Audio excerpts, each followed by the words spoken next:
Estamos começando agora mais uma edição do programa O Centro Espírita Friburguense no Ar.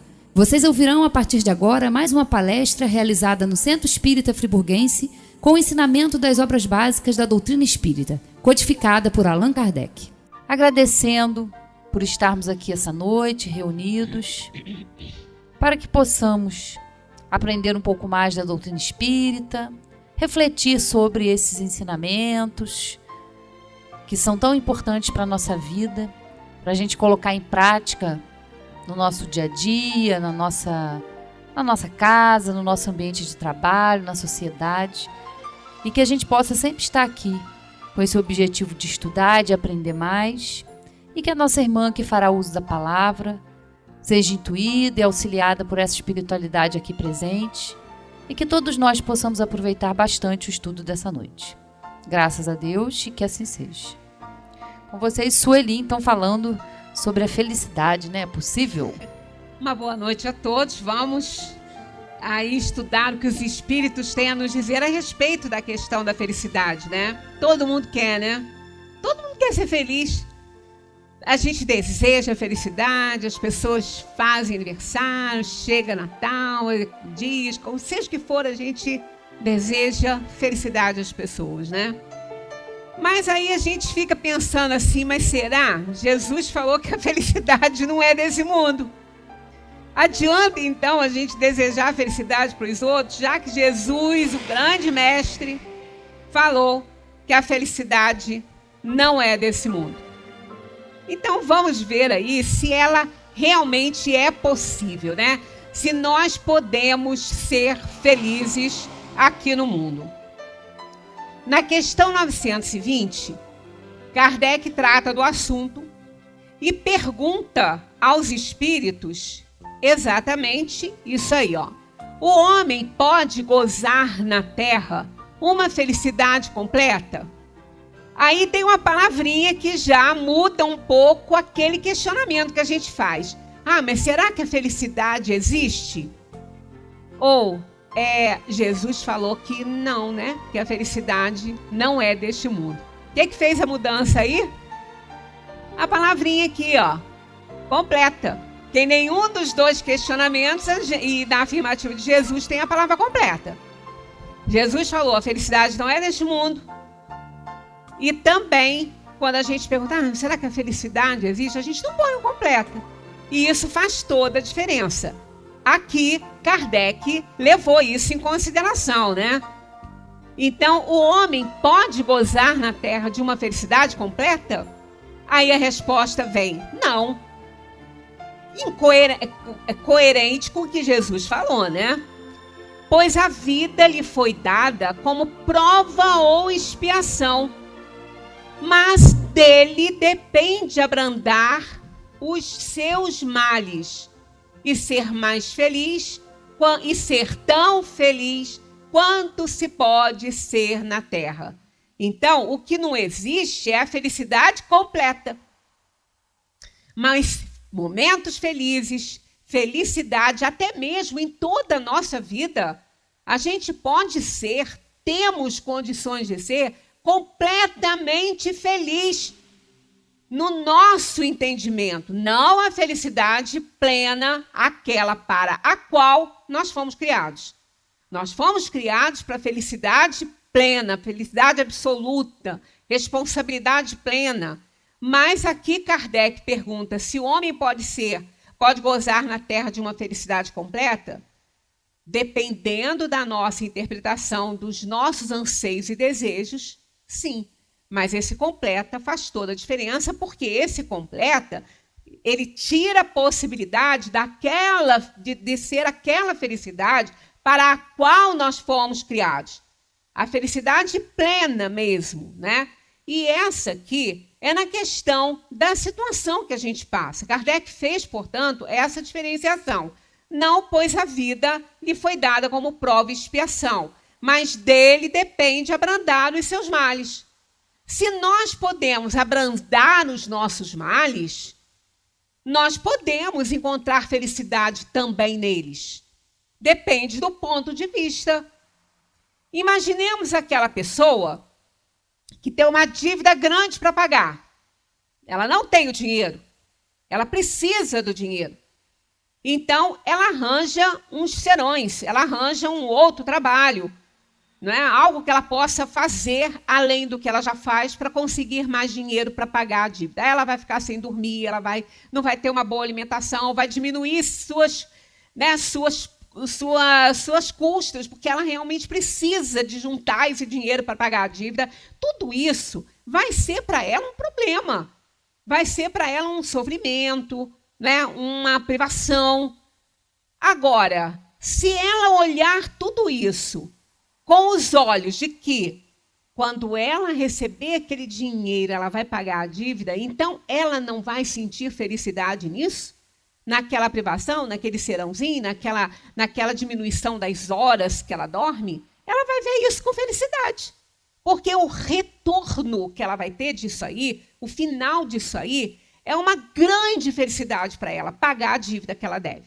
Então, a gente vai vendo que aí é nesse sentido aí que a gente entende, não é completa, né? Tanto que eles falam que não, porque tem aquela dose de dor, de sacrifício, de compreensão, né? Que a gente precisa ter diante das nossas provas e das nossas expiações. Então, completa ela não é, mas podemos sim abrandar as nossas dores e ser tão feliz quanto se pode ser na Terra. Na 921, Kardec pergunta: concebe-se que o homem seja feliz na Terra quando a humanidade estiver transformada, mas enquanto isso não se verifica, pode cada um gozar de uma felicidade relativa? Aqui no lugar da completa ele já coloca felicidade relativa, que é mais ou menos a mesma coisa. O homem é, na maioria das vezes, o artífice de sua própria infelicidade. Praticando a lei de Deus, ele pode poupar-se a muitos males e gozar de uma felicidade tão grande quanto o comporta a sua existência num plano grosseiro. Então, Kardec colocou aqui, na maioria das vezes, porque nós temos aquelas causas atuais e causas anteriores de aflições. Às vezes, hoje, a gente não está fazendo nada para ser infeliz, mas a gente traz aí uma carga de outra encarnação que fica difícil a gente ter uma felicidade diante de determinados momentos da nossa vida. E por isso que ele fala, na maioria das vezes, porque não é de agora, é de ontem. Então, aquele que não conhece isso vai pensar que ele realmente não merece passar por aquilo. Então, aqui, ó, praticando a lei de Deus, ele pode poupar-se a muitos males e gozar de uma felicidade tão grande quanto comporta a sua existência num plano grosseiro. Esse praticar a lei de Deus é um respeito a tudo, ao corpo, é respeito à vida, à situação, uma compreensão de vida. Você está praticando a lei de Deus, porque quantos males, quantas dores e sofrimentos a gente acarreta para a gente quando a gente não aceita as coisas, quando a gente bate na gente mesmo, a gente se auto-sabota com essa questão de não querer compreender aquilo que tem que ser compreendido ou não querer aceitar aquilo que nós não podemos controlar, que não está no nosso alcance controlar. Então, a gente faz coisas que nos prejudicam e nos causam dores desnecessárias porque a gente não está aceitando uma situação que hoje ela não foi escolhida agora, mas ela foi escolhida antes, que são aquelas provações, aquelas expiações que nós temos que passar aqui no mundo para fazer o nosso resgate. Kardec comenta: o homem bem compenetrado do seu destino futuro, não vê na existência corpórea mais do que uma rápida passagem. É como uma parada momentânea numa hospedaria precária. Ele se consola facilmente de alguns aborrecimentos passageiros numa viagem que deve conduzi-la a uma situação tanto melhor quanto mais atenciosamente tenha feito os seus preparativos para ela. Aquele que faz, planeja uma viagem, compra um pacote de viagem e se prepara, vai para o aeroporto, aí chega lá, na hora do voo, Ele fez escolhas ótimas de hotéis bons para ele ficar e tudo, planejou com todo cuidado. Aí chega lá no aeroporto, tem um probleminha lá e não pode embarcar, seja qual for o motivo. Aí essa família, né, vai ser conduzida a um hotel que muitas vezes não pode nem ser chamado de hotel aquilo. E a pessoa não embarcou na hora, já começou ali um transtorno, né? Vai ficar numa espelunca qualquer lá, que nem se pode chamar de hotel, esperando o dia seguinte para poder embarcar. Isso aí, aos olhos de quem está sabendo que vai encontrar um lugar legal, uma felicidade na viagem que ele programou, hotéis que ele comprou, né, que ele reservou, maravilhosos, não vai significar nada. Porque a expectativa e a esperança do que ele vai encontrar no pacote de viagem que ele comprou supera aquilo ali. Aí ele fala, não vamos reclamar não, uma noitezinha só, aí tá bom, a gente vai dormir, vai acordar. Não vai significar nada. Ele nem vai ligar para aquilo, é exatamente isso aí. Ele se consola facilmente de alguns aborrecimentos passageiros numa viagem que deve conduzi-la a uma situação tanto melhor quanto mais atenciosamente haja feito os seus preparativos para ela. Então, aquilo ali no dia seguinte acorda e vai para o aeroporto, vai embarcar, aí pronto, tudo vai dar certo, e dá certo, quase sempre dá certo, e ele vai então fazer a grande viagem esperada. E aquilo não significou nada. É mais ou menos essa passagem que a gente tem aqui pela terra com as nossas provações e expiações. A gente sabe que, saudando tudo isso, nós vamos encontrar uma felicidade maior. Igual aquele que está cansado, com fome, com sono, mas vai para um trabalho extra, que ele vai conseguir o dinheiro para ele pagar a dívida dele.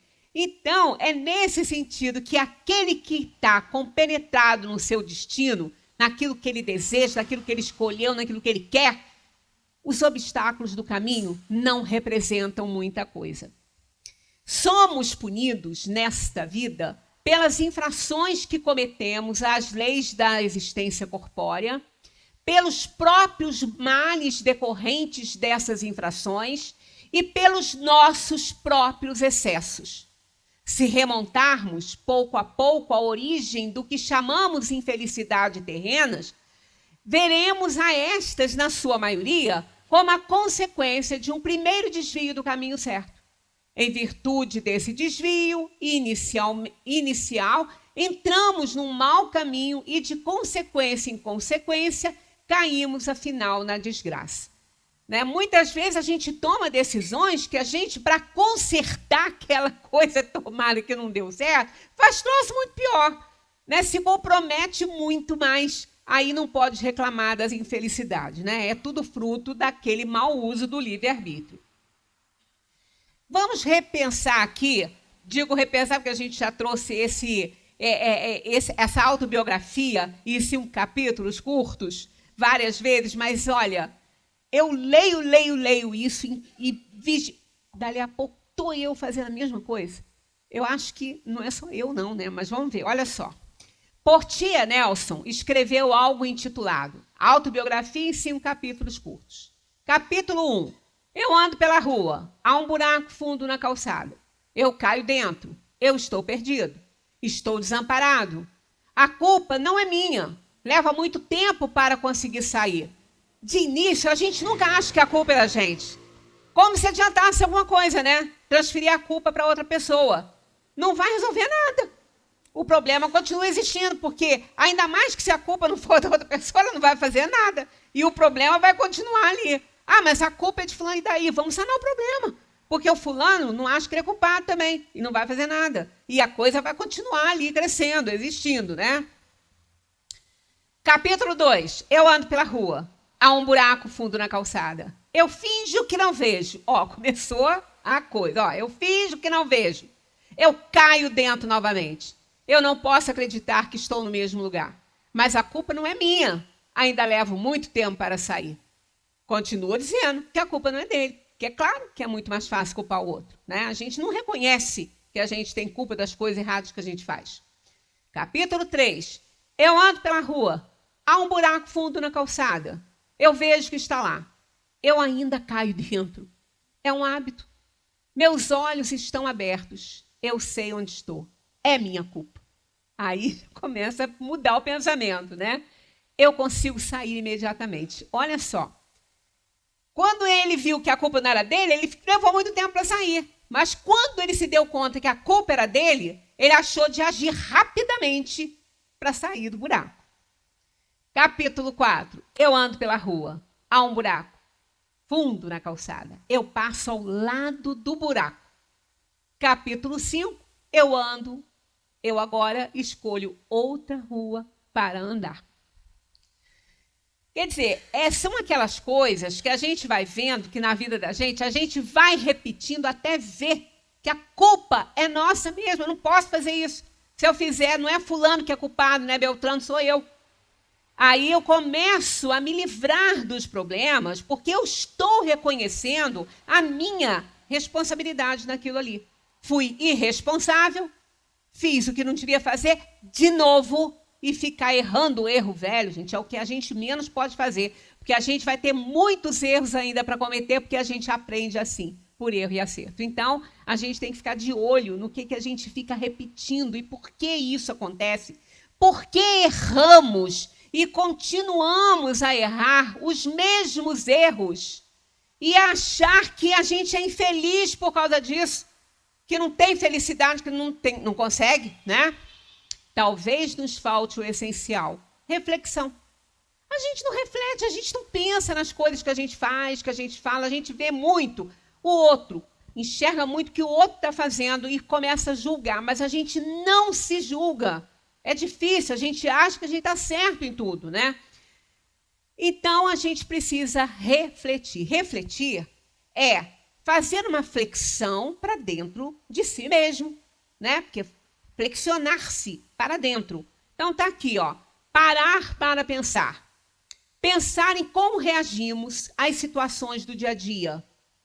Pensar no que estamos fazendo de nossa vida. Pensar em como vai a vivência evangélica. Pensar no que estamos semeando ao nosso redor. E aí a gente vai vendo se a gente está respeitando realmente o próximo, se a gente pode poupar sofrimento no outro, se a gente pode livrar o outro de situações desagradáveis. Né? A gente não pensa muito nisso, porque a gente pensa na nossa situação só. A gente se olha, a gente é egoísta ainda, a gente ainda tem esse negócio. A gente é espírito inferior, encarnado num planeta de provação e expiação. Então, a gente não está nem aí um pouco preocupado se a gente está despertando a raiva no outro, o ódio no outro, se a gente está fazendo coisas que vai fazer o outro ficar irritado demais com a gente, porque isso só vai nos fazer mal. Isso é uma das causas que nos impede de ser feliz realmente, porque se a gente está na mesma sintonia, a gente recebe essa carga toda, essa raiva, né? Esse desrespeito que a gente não reconhece, mas que está tendo. Né? Então, a gente vai despertando muita raiva nas outras pessoas. E isso faz mal também para a gente, porque se a gente está causando isso, a gente está na mesma sintonia. Né? Na mesma sintonia, a gente vai receber essas coisas de volta. 922. A felicidade terrena é relativa à posição de cada um. O que é suficiente para a felicidade de um faz a desgraça de outro. Há, entretanto, uma medida comum de felicidade para todos os homens. O que eles falam... Eu até comecei a rir quando eu vi isso pela primeira vez. Olha só. Para a vida material, a posse do necessário. Quem se conforma com o necessário? A gente vive num mundo que as pessoas se conformam com o necessário. Para a vida moral, a consciência pura e a fé no futuro. Olha, são duas coisas tão simples, mas tão complicadas para a gente ter, não é? Porque a gente sempre quer mais e mais e mais. A gente não entende. Tem hora que a gente fica pensando assim, gente, mas por que fulano está fazendo isso com ele mesmo? Mais uma empresa, mais não sei o quê. Vai ficar doido, mas faz. Não se conforma, não é bom. O necessário não basta. Né? Não tá bom. Tem que ter muito, muito, muito, muito mais. Embora Jesus tenha recomendado, não junteis em celeiros, porque caixão não tem gaveta nem caminhão de mudança. Então não adianta juntar, porque de uma hora para outra a gente fecha o olhinho para esse mundo e a gente vai abrir para um mundo que nada disso tem valor. Nada. Mas a gente ainda não entendeu, né? E para a vida moral, a consciência pura e a fé no futuro. Olhe, para ter consciência pura, fé no futuro a gente até tem, né? Um pouquinho, mas consciência pura, a gente não pode desrespeitar, deixar de ser solidário, deixar de ajudar, deixar de fazer a nossa parte. A gente não pode ficar despertando raiva nas pessoas, ódio nas pessoas fazendo errado, porque a consciência não vai ficar pura, não. Claro que não vai, né? Porque consciência não adianta a gente querer tapar, porque não tem como. Ela se descobre. E aí ela vai nos cobrar. E ela somos nós. Estamos ali, a gente não se separa dela. Então não tem como. Quer dizer, são duas coisas que são simples, mas são complicadas para a gente ter na nossa condição de inferioridade. A gente tem que trabalhar para isso aí, não é? Porque o necessário, quem tem o necessário, pode ser feliz, gente. Claro que pode. Ela tem o necessário para ela viver, ela não precisa de mais nada. Ela tem o necessário. É o suficiente. A gente precisa ter o suficiente, porque todo excesso é prejudicial de alguma forma. Pode ser, de alguma forma, muito prejudicial para nós.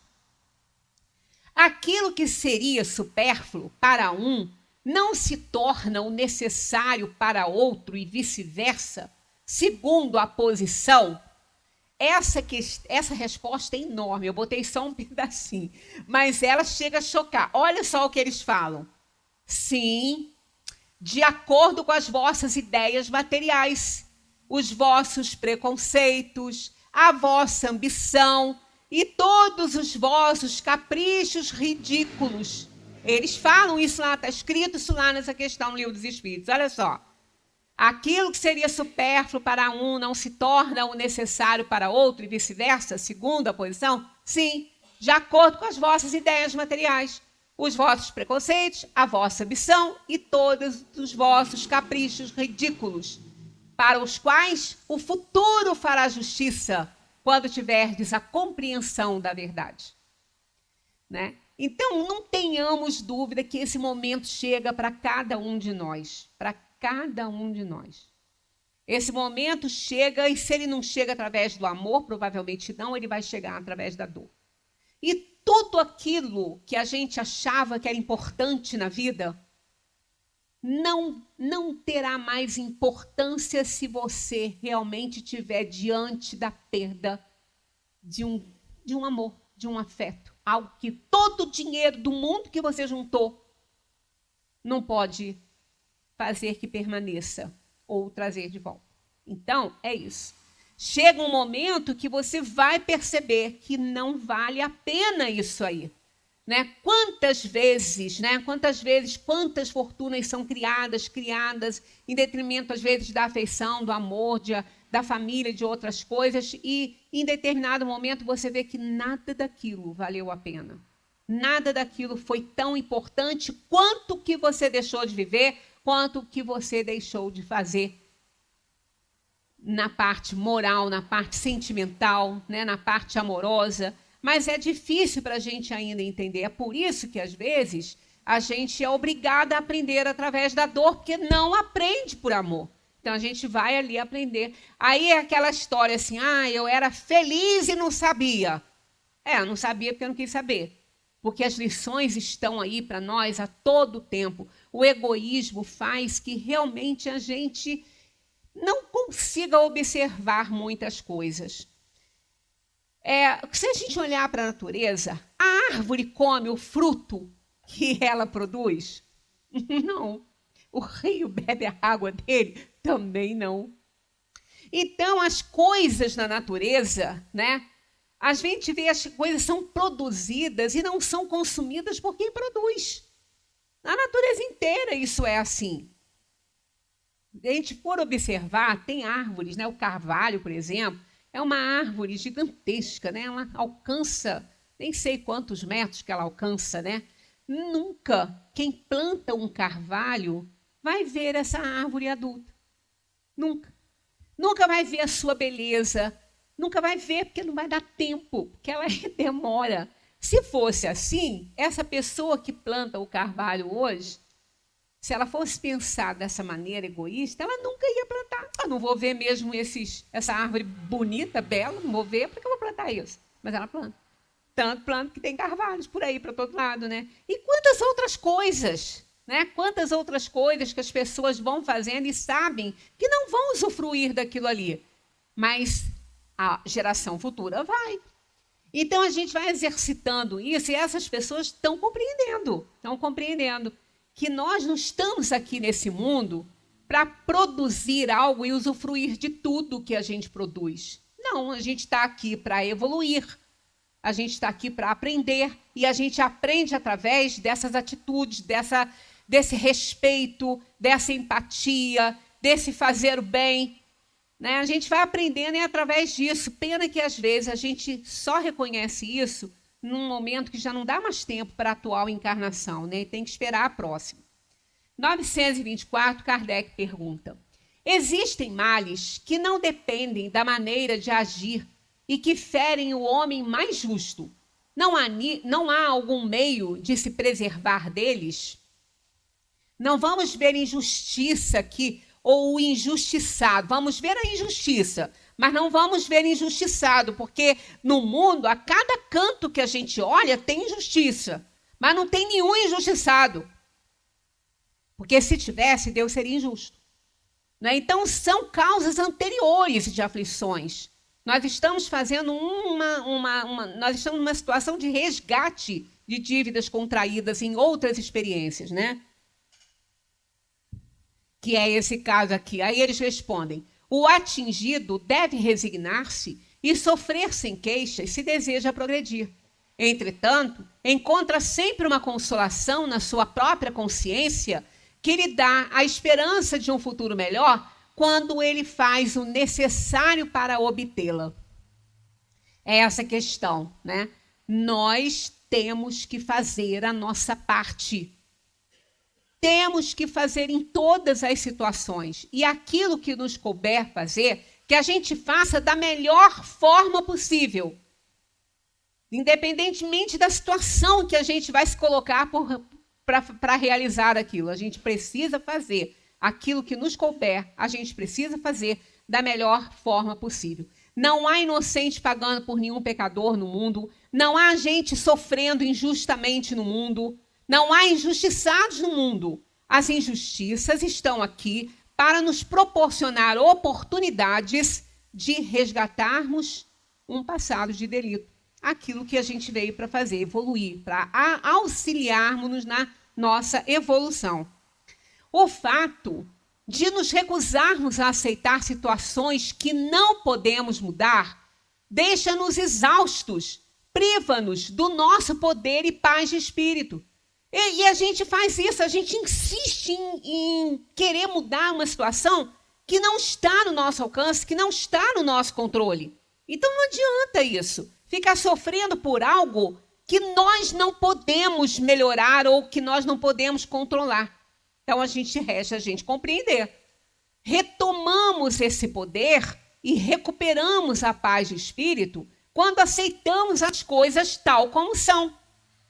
Porque, partindo do princípio que não há injustiçado no mundo, que ninguém sofre o que não tem que passar, então a gente aí trabalha para que isso aconteça, se desenvolva da melhor forma possível, compreendendo a situação. Ao reencarnarmos, fazemos uma escolha de provas e expiações para que a nossa vida aconteça aqui e nos proporcione aperfeiçoamento e evolução. Esse mundo é para isso, né? Para isso que a gente está aqui, para evoluir. Frequentemente, desejamos controlar as situações, queremos fazer as coisas acontecerem do nosso modo.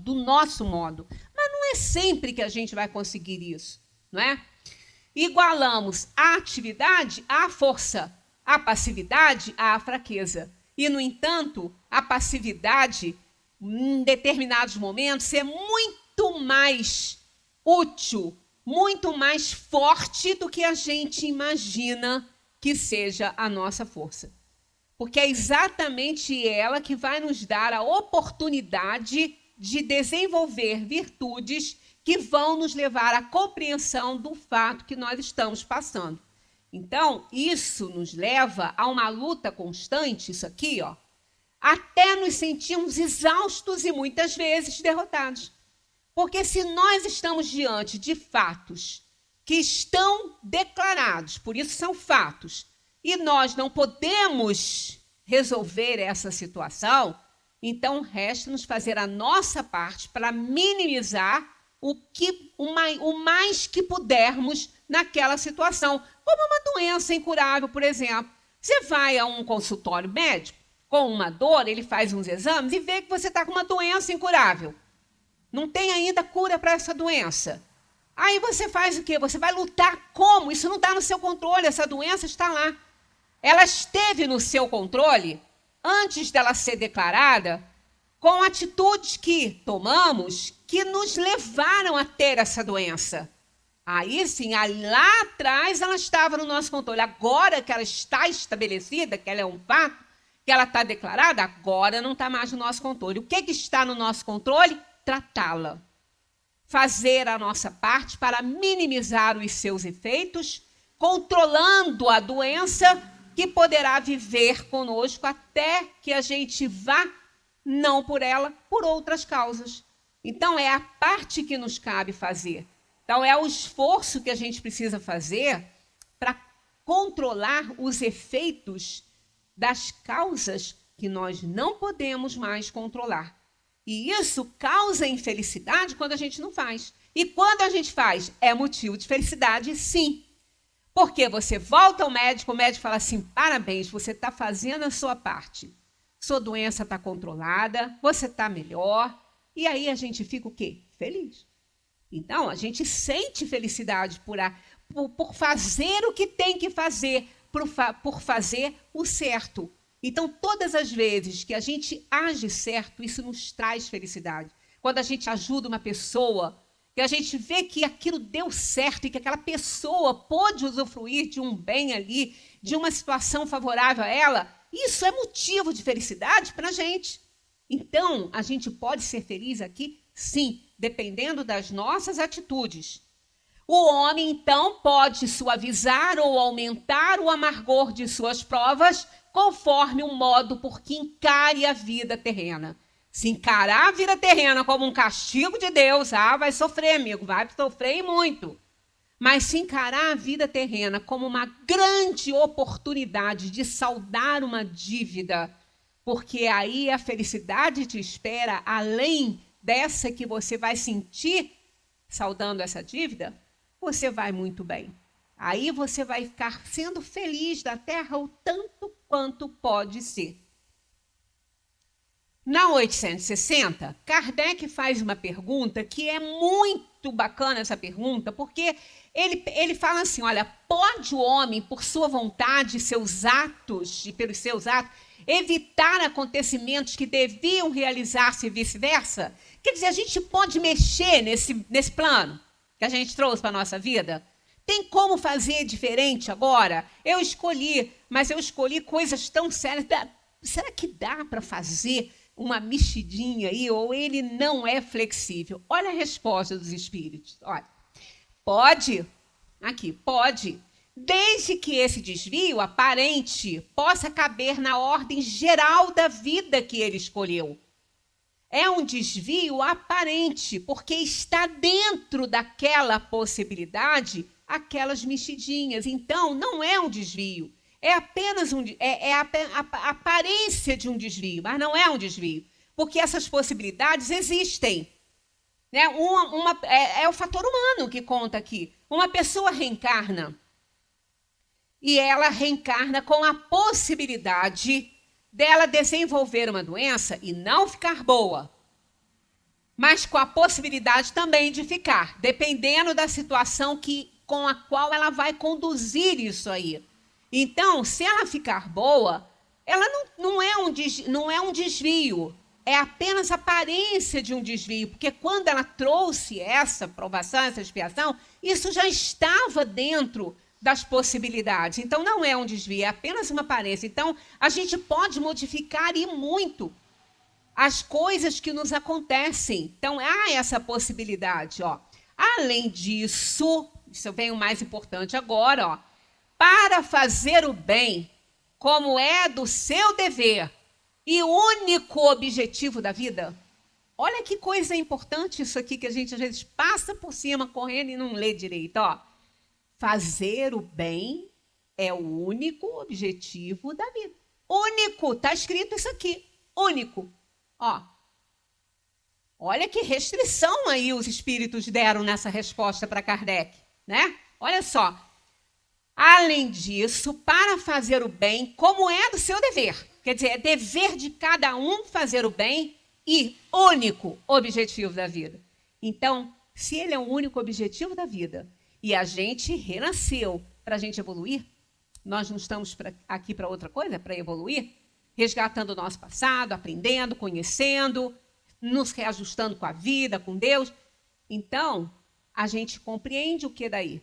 Que a gente não consegue melhorar se a gente não fizer o bem. Que a gente não consegue evoluir se não fizer o bem. E aí é aquela questão da reflexão. O que eu estou espalhando na minha volta? Como eu estou vendo as coisas que acontecem comigo, né? Caindo no mesmo buraco o tempo todo, fazendo a mesma coisa errada o tempo todo. Então, aí entra aquela reflexão que a gente precisa de fazer. Então, olha só, além disso, para fazer o bem, como é do seu dever e único objetivo da vida, essa afirmação aqui é sensacional dos espíritos. Ele pode impedir o mal, sobretudo aquele que possa contribuir para um mal maior ainda. Então, claro que a gente pode mexer, claro que a gente pode alterar, principalmente, né, se for para melhor. Porque se for para pior, a gente vai acumular dívida, porque a gente faz essas modificações para pior também. Mas se a gente estiver fazendo para melhor, aí sim é o suprassumo da felicidade, né? Claro. Então a gente vai vendo que a gente só não é feliz se a gente não quiser, porque só depende da nossa compreensão, do nosso ponto de vista, das coisas que acontecem com a gente na vida, né? Aí, pegando ainda aquela frasezinha, fazer o bem como é do seu dever e único objetivo da vida. Para ser tão feliz quanto se pode ser na Terra, precisamos de significado e propósito em nossa vida. Aí sim, aí é a felicidade plena. Olha só, fazer o bem como é do seu dever e único objetivo da vida, a gente consegue isso aí dando significado e propósito à nossa vida. Tem que dar. O que é, né, um sentido, um significado? É algo que eu preciso fazer. Eu tenho que fazer, é minha tarefa. Eu tenho que descobrir qual é ela. Ah, mas e como é que eu faço isso? Como é que eu faço? E depois de descobrir? Ah, amigo, depois que você descobrir, você tem que criar situações para você alcançar esses objetivos. É o propósito. Então, é o significado que não adianta você descobrir, né? Vamos imaginar que você descobriu que você toca muito bem um instrumento. Que você nem estudou tanto, mas que você toca muito bem. Ah, esse é o significado da minha vida. Tocar esse instrumento. Aí você vai, se tranca no seu quarto e toca lá para você. O que adianta isso? Você não teve propósito. Você descobriu, deu significado, mas não criou o propósito. A gente tem mania de falar assim, a gente ouve, né? Eu não falo muito isso não, mas eu ouço. A pessoa falar assim, não, eu sei que eu estou passando por isso agora, mas Deus tem um propósito para a minha vida. Deus tem um propósito para a vida de todo mundo. Deus tem um propósito para a vida de todo mundo. Mas quem tem que criar esse propósito é você. Então, ele vai te dar as pistas para o significado da sua vida. Ele vai te dar. Como que ele dá isso? Olha só. Olha a resposta dos espíritos na 115. Deus criou todos os espíritos simples. A pergunta era se Deus criou todos os espíritos iguais. Aí aqui, ó. Deus criou todos os espíritos simples e ignorantes. Ou seja, sem conhecimento. Deu, aqui que está a pista. Deu a cada um deles uma missão, com o fim de os esclarecer e progressivamente conduzir à perfeição pelo conhecimento da verdade e para os aproximar dele. A felicidade eterna e sem perturbações, eles a encontrarão nessa perfeição. Os espíritos adquirem o conhecimento passando pelas provas que Deus lhes impõe. As pistas dadas, ó, Deus deu a cada um deles uma missão. São os nossos talentos. Desde pequenininho, a gente tem algumas coisas, algumas vocações, né? Que a gente fala assim, engraçado. A gente fica pensando, alguém que não acredita em reencarnação, acredita em vocação? Não dá certo. Não casa as duas coisas, não. Porque para você ter vocação para alguma coisa, você já tem que ter tido contato com aquilo. Né? A criança, às vezes, desde pequenininha, ela tem um talento que ela gosta. Ela tem algo que ela faz que ela gosta.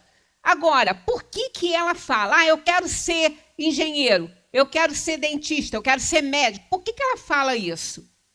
Ela não sabe como é que é um engenheiro, ela não sabe como é. Ela tem um talento para isso, opera as bonecas, né? Costura as bonequinhas. Aonde ela aprendeu isso? Né? Onde ela tem contato com isso? Ela nunca viu ninguém fazer cirurgia, ninguém. Mas ela faz nas bonecas. Né? Ela faz as cirurgias. Da onde? Então, vocação e talento você traz com você quando vem. Na bênção do esquecimento, Deus deixa que isso aflore.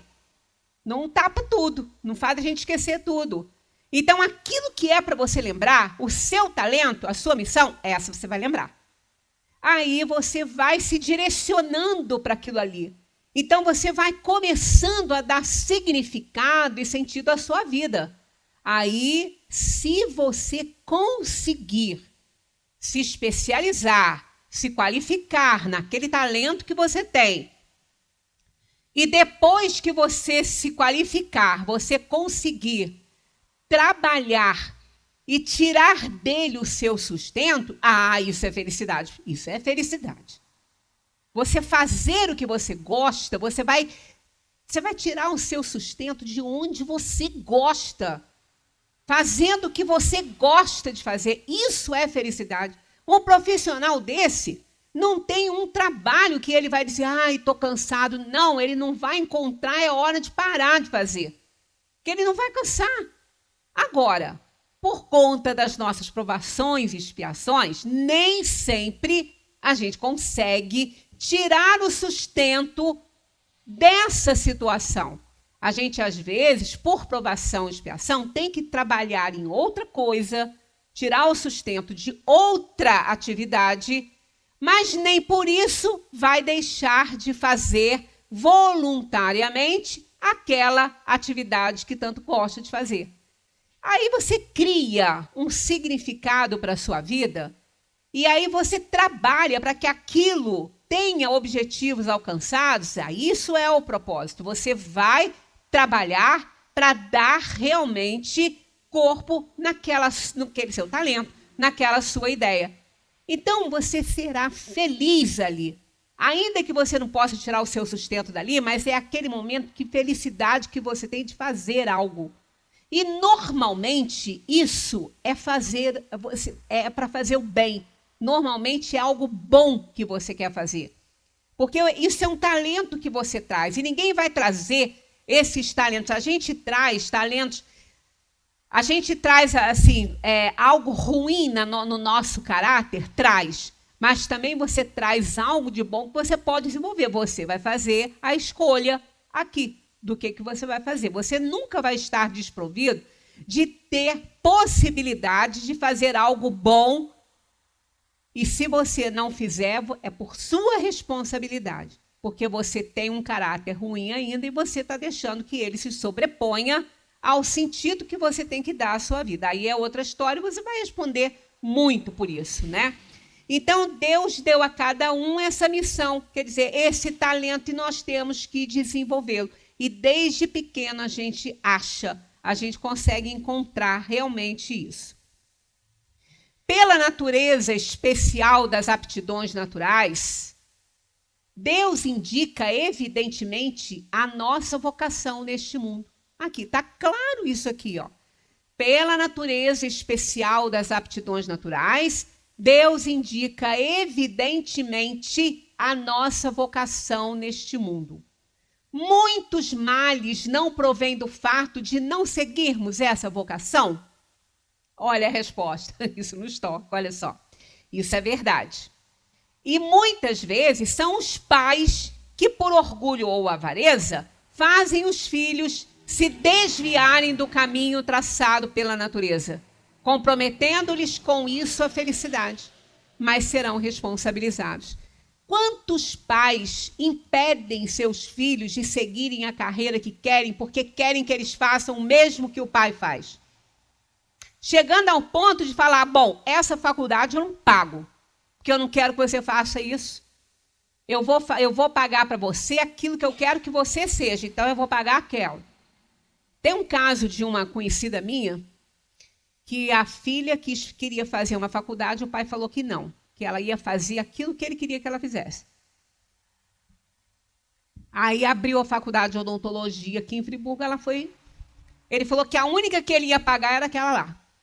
Ela, muito jovem ainda, queria fazer alguma coisa, não tinha nenhuma vocação para aquilo ali, mas ela foi, porque o pai dizia que ela ia fazer, que ele ia pagar aquela lá para ela fazer. Aí ela fez muito bem, porque quando ela se propôs a fazer, ela falou, vou fazer bem, vou me dedicar. No dia da formatura, quando ela se formou, ela pegou o diploma que ela recebeu, pegou o pai. Falou, está aqui, é seu. Fiz a sua vontade. Nunca trabalhou como dentista, nunca. Depois, ela arranjou um emprego no Rio, foi trabalhar, conseguiu fazer a faculdade que ela queria e foi trabalhar no que ela queria. Porque ela tinha um significado na vida dela e ela teve que criar o propósito dela e assim ela foi fazer. Então, muitas vezes acontece isso. O pai fala, o quê? Essa faculdade para depois eu ter que te sustentar? Não, não pago não. Isso não dá dinheiro. Não pago não. Eu não vou gastar dinheiro para depois eu ter que te dar dinheiro para você viver. Quer dizer, quantas vezes a gente ouve isso? Eu já ouvi várias vezes isso. Já aconteceu com pessoas próximas a mim, uma situação, várias situações, não com uma vez só não, com várias pessoas. Então, hoje em dia, as pessoas não veem esse talento, não veem essa vocação, e às vezes obrigam realmente o filho a fazer aquilo que ele quer que o filho faça. E aí ele se desvia do caminho que ele deveria. Aí vai ser um profissional, quando ele exerce a profissão, ruim, infeliz. Aquela profissão vai ser um fardo na vida dele, que não é o que ele ama fazer, não é o significado que ele queria dar à vida dele. Então, é isso que às vezes acontece. E nós, às vezes, somos responsáveis por isso, né? Se é o homem, em geral, o artífice dos seus sofrimentos materiais, se-lo-á também dos sofrimentos morais? E eles falam mais ainda, pois os sofrimentos materiais são, às vezes, independentes da vontade, enquanto o orgulho ferido, a ambição frustrada, a ansiedade da avareza, a inveja, o ciúme, todas as paixões, enfim, constituem torturas da alma. Inveja e ciúme, felizes os que não conhecem esses dois vermes vorazes. Com a inveja e o ciúme, não há calma, não há repouso passível. A pessoa nem dorme, né? Quando tem. Então, são aquelas coisas que nós não combatemos em nós. A gente não tem força de vontade para vencer essas situações. Eu uma vez estava conversando com uma pessoa e falava assim, eu sou uma pessoa tão invejosa, eu tenho uma vontade de mudar. Eu falei, não vai mudar não. Vai não. Você tem vontade de mudar? Não vai mudar não. porque isso não resolve. Você tem que ter força de vontade. Porque vontade, a gente tem várias vontades. Né? O gordo, então, tem vontade de emagrecer. Mas ele nunca vai se esforçar. Ele só vai emagrecer se ele tiver força de vontade para não comer o que ele gosta, para não fazer as coisas, para fazer exercício. Então, a vontade a gente tem, mas não resolve nada. Tem que ter força de vontade para poder enfrentar a situação que precisa encarar, né? Para aquele que sofre desses males, isso é a continuação daquela resposta, tá? Para aquele que sofre desses males, os objetos da sua cobiça, do seu ódio e do seu despeito se erguem diante dele como fantasmas que não o deixam em paz e o perseguem até no sono. O invejoso e o ciumento vivem num estado de febre contínua. É essa uma situação desejável? Não compreendeis que com essas paixões o homem cria para si mesmo suplícios voluntários e que a terra se transforma para ele num verdadeiro inferno? Então, não vamos dizer que a gente não pode ser feliz na terra, porque as infelicidades quem cria somos nós. Porque nós temos motivos de sobra para poder ser feliz na terra. Aí Kardec faz um comentário no final dessa questão aí. Eu tirei só 2 parágrafos, porque é grandinho, né? Tá aqui, ó. O homem só é infeliz, geralmente, pela importância que liga as coisas deste mundo. A vaidade, a ambição e a cupidez fracassadas o fazem infeliz. Se ele se elevar acima do círculo estreito da vida material, se elevar o seu pensamento ao infinito, que é o seu destino, as vicissitudes da humanidade lhe parecerão mesquinhas e pueris, como as mágoas da criança ao se afligir pela perda de um brinquedo que representava a sua felicidade suprema. Então, nós é que criamos o problema, né? Aquele que só encontra a felicidade na satisfação do orgulho e dos apetites grosseiros é infeliz quando não os pode satisfazer. Enquanto o que não se interessa pelo supérfluo se sente feliz com aquilo que para os outros constituiria infortúnio. Essa questão, esse comentário de Kardec é grande. Quando chegar lá em casa, dê uma lidinha que vale a pena. Então, a felicidade é possível quando? Quando é que ela se torna possível na Terra, embora não seja completa? Quando temos o necessário, quando temos a consciência pura e a fé no futuro, quando encontramos um significado e um propósito para a nossa vida, e quando entendemos que o único objetivo da vida é fazer o bem. Aí pronto, felicidade declarada. Não importa que estejamos doentes ou não.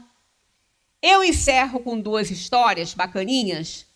Uma árabe, que era um mestre árabe, estava subindo uma colina no seu camelo. Adiante dele tinha uma outra pessoa também num camelo. Só que o camelo se espantou com alguma coisa e o camelo, então, o jogou num abismo e ele ficou pendurado naquele abismo ali. E aquele mestre, vendo aquilo, ficou doido, querendo fazer de tudo para ver se conseguia tirar aquele homem dali, daquela situação difícil. Aí chegou o anjo Gabriel, que ele era do islamismo, né? E é o representante na terra, né? Da divindade de Alá, que era o anjo Gabriel. E falou para ele: mestre, eu assisti isso tudo. Você está apto a entrar no céu de Alá. Vamos agora. Aí o mestre virou para o anjo e falou assim: dá para trocar o céu por uma corda? Quer dizer, olha o desprendimento dele dessas coisas. Ele trocou toda a felicidade que ele ia ter no céu de Alá por uma corda para tirar o homem do abismo, da onde ele estava agarrado lá. Quer dizer, ali é que ele faz a declaração de quão grande ele era, né? E a gente não se dá muitas vezes conta disso, né? Aqui no mundo, a gente vai fazendo as coisas, vai fazendo e não vê que nós muitas vezes estamos trocando, né, o céu por coisas muito inferiores. Ele só queria a corda para salvar um homem. E ele abdicaria daquele céu, porque ele sabia que um dia ele entraria no céu, mas aquele homem precisava da corda para tirar ele ali do abismo. Então a corda era mais importante para ele do que o céu.